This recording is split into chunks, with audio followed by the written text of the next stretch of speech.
बिस्मिल्लाहिर्रहमानिर्रहीम। अस्सलाम वालेकुम viewers, my name is Fayaz Waheed. Viewers, JavaScript के लास्ट लेक्चर में हमने जो दो इवेंट्स देखे थे उनमें ऑन माउस ओवर और सेकंड था ऑन माउस आउट। उसकी एग्जांपल हमने की थी लास्ट टाइम। ये आपके सामने एग्जांपल है कि जैसे ही हम माउस को किसी भी एलिमेंट के ऊपर लेके जाते हैं तो फ़ौरन से ऑन माउस ओवर का जो इवेंट है वो अपनी फंक्शनैलिटी परफॉर्म करता है, उसके ऊपर जो भी हमने फंक्शन लिया होता है। और जैसे ही इस एलिमेंट से हम आउट होते हैं, कर्सर को आउट लेके आते हैं, तो फ़ौरन से ऑन माउस आउट का जो इवेंट है वो इसके ऊपर अपनी फंक्शनैलिटी परफॉर्म करता है।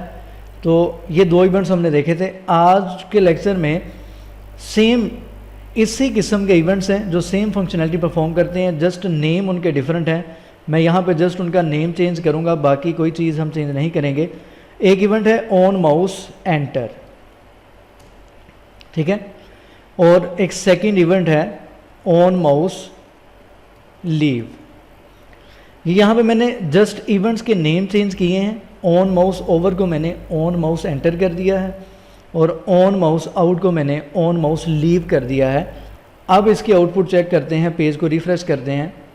देखें, जैसे ही मैं माउस इस एलिमेंट के ऊपर लेके जाऊंगा, यानी कि एंटर करूंगा, उस एलिमेंट पे माउस कर्सर को हमने एंटर किया है, तो फ़ौरन से उसके ऊपर जो भी हमने फंक्शन परफॉर्म किया था, राइट किया था, डिफ़ाइन किया था, वो यहाँ पे फंक्शनैलिटी परफॉर्म कर रहा है। और जैसे ही इस एलिमेंट से हम कर्सर को लीव करते हैं तो ऑन माउस लीव का जो इवेंट है वो यहाँ पे अपनी फंक्शनैलिटी परफॉर्म कर रहा है। तो बेसिकली ऑन माउस ओवर और ऑन माउस आउट की तरह ही दो इवेंट्स हैं, ऑन माउस एंटर और ऑन माउस लीव।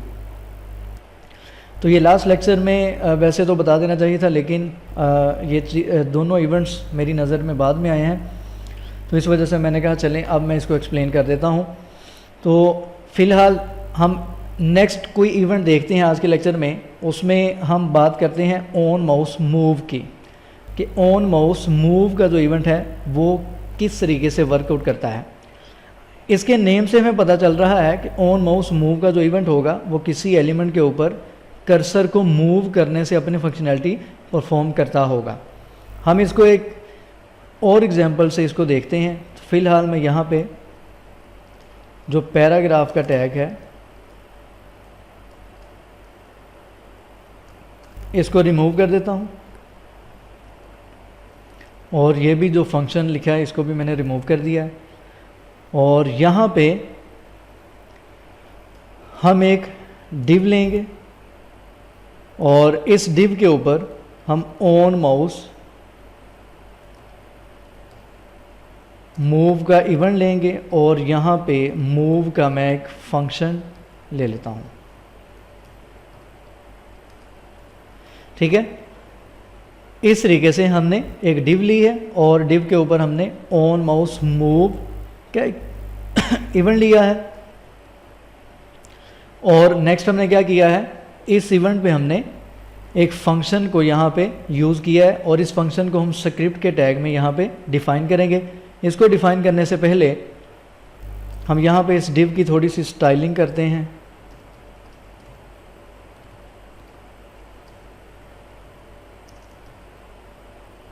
ये डिव है और इसकी स्टाइलिंग में हम यहाँ पे इसकी विड्थ देते हैं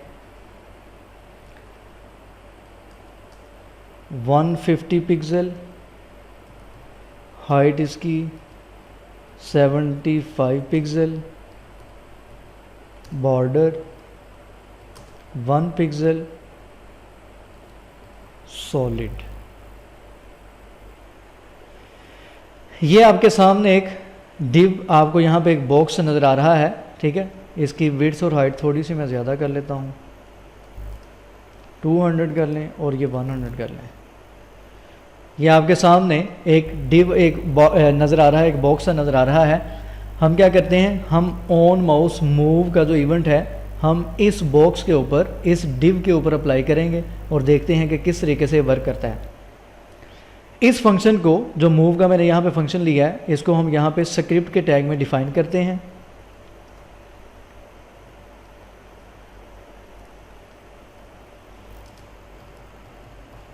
फंक्शन मूव और यहाँ पे मैं a एक आर्ग्यूमेंट ले लूँगा,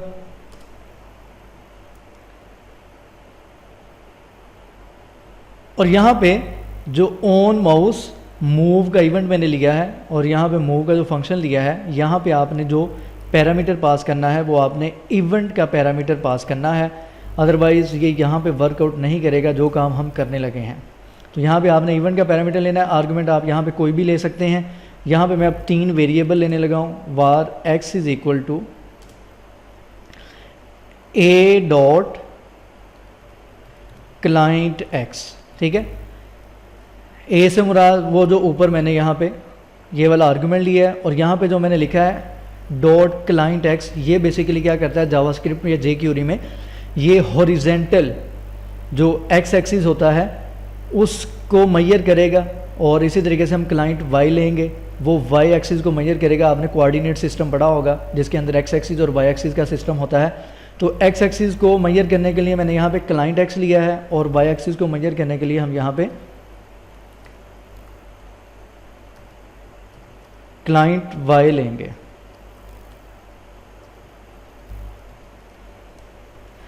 और यहाँ पे वेरिएबल y, और लास्ट पे एक वेरिएबल लेते हैं z इज़ इक्वल टू, अच्छा यहाँ पे अब मैं यूज़ करता हूँ, लास्ट लेक्चर के बाद मुझे कमेंट मिला था, स्टूडेंट की तरफ से मैसेज था कि sir document dot get element by ID और डॉक्यूमेंट डॉट राइट में क्या डिफरेंस है।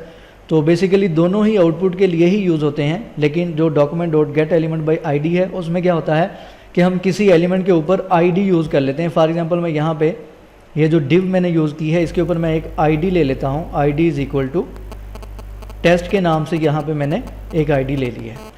अब क्या करेंगे, हम यहाँ पे डॉक्यूमेंट डॉट राइट की जगह यूज़ करेंगे डॉक्यूमेंट डॉट गेट एलिमेंट, लेकिन उससे पहले कि वेरिएबल जो z है उसके अंदर आप क्या डिस्प्ले करवाना चाहते हैं स्क्रीन पे, तो मैं यहाँ पे लिखता हूँ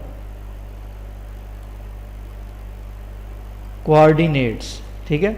बेसिकली हम coordinates x axis y axis जो आपने कोऑर्डिनेट्स पढ़े हैं हम यहाँ पे वो फाइंड आउट करेंगे। तो यहाँ पे ये जो भी हम इन्वर्टेड कोट्स के अंदर हम ये लिख रहे हैं, डबल कोट्स के अंदर जो भी लिखेंगे ये आपको स्क्रीन पे नज़र आ जाएगा। यहाँ पे हमें क्या क्या चाहिए, हमें यहाँ पे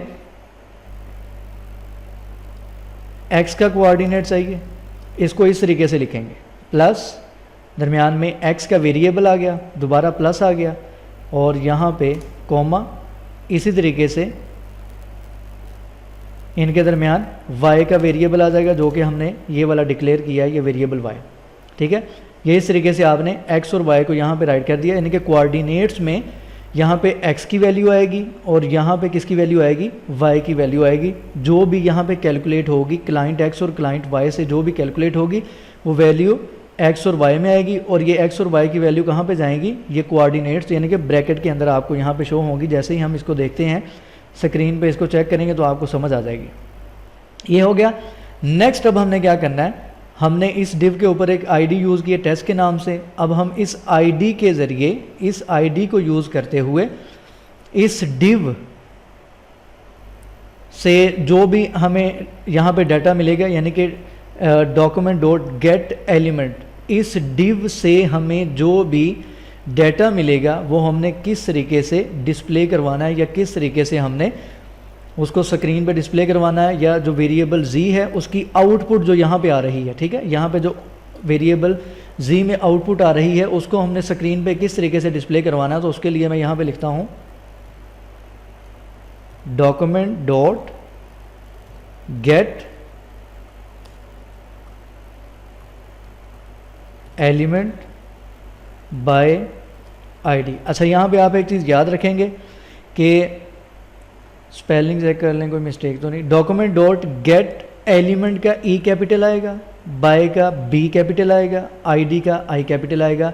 ये इसका सिंटैक्स है, तो आपने सेम इसी तरीके से इसको राइट करना है, अदरवाइज़ ये आपको एरर दे देगी या वर्क नहीं करेगा। अच्छा, यहाँ पे आईडी मैं कौन सी यूज़ कर रहा हूँ, ये टेस्ट के नाम से आईडी यूज़ कर रहा हूँ, तो मैं यहाँ पे लिखूँगा टेस्ट, ठीक है, यानी कि get element by ID test, यानी कि इस डिव का जो डाटा होगा वो हमने इस डिव से उठाना है।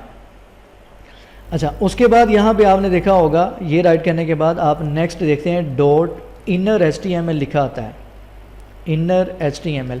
ये बेसिकली किस मकसद के लिए होता है? इसका मकसद ये होता है कि ये जो एलिमेंट है, डिव का एलिमेंट है या कोई भी एलिमेंट है, ये जो HTML के एलिमेंट्स हैं इनके अंदर, यानी कि इनर HTML से मुराद ये है कि इनका जो इनर डाटा होगा उसको आपने यहाँ से क्या करना है, पिक करना है बाय यूजिंग दिस ID।